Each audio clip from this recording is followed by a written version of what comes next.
এটা সপ্তমীর ব্লগ। তো সপ্তমীর দিন আমি আমার দিদির বাড়ি চলে গিয়েছিলাম আর ওখান থেকে ঠাকুর দেখতে গেছিলাম। আর আমি একা যাইনি, আমার সাথে কিন্তু আমার মাও গিয়েছিল। কিন্তু আমরা প্রথমে ঠিক করেছিলাম একটু দূরে কোথাও ঠাকুর দেখতে যাব, কিন্তু মায়ের কথা ভেবে আমরা যাইনি। মা যেহেতু অত ভিড়ের মধ্যে অতক্ষণ লাইনে দাঁড়াতে পারবে না, পায়ে ব্যথা করবে, তো সেই কথা ভেবে আমরা কাছেই ঠাকুর দেখেছি। আর এটা হচ্ছে ঠাকুরপুকুর এসবি পার্কের প্যান্ডেল। এটা আমার দিদির বাড়ি থেকে পায়ে হেঁটে গেলে মাত্র 5 মিনিট লাগে। তো আমরা হেঁটে হেঁটেই ঠাকুর দেখতে চলে গিয়েছিলাম।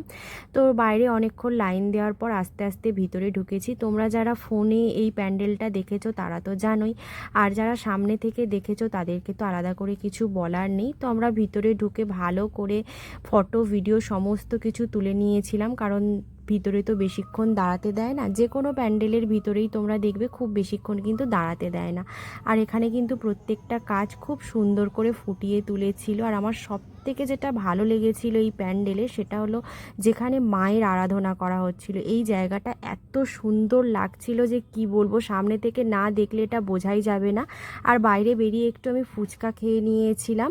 আর এখানে না একটা ছোট মেলা বসেছিল, আর মেলার মধ্যেই ব্যাগ দোকানের ব্যাগগুলো আমার এত পছন্দ হয়েছিল, তো আমি এই ব্যাগটা এখানে থেকে কিনে নিয়েছিলাম। প্রথমে ওই স্কাই কালারের ব্যাগটা আমার পছন্দ হয়েছিল, কিন্তু যেহেতু ওটাতে একটু স্পেস কম সেই জন্য ওটা নিইনি।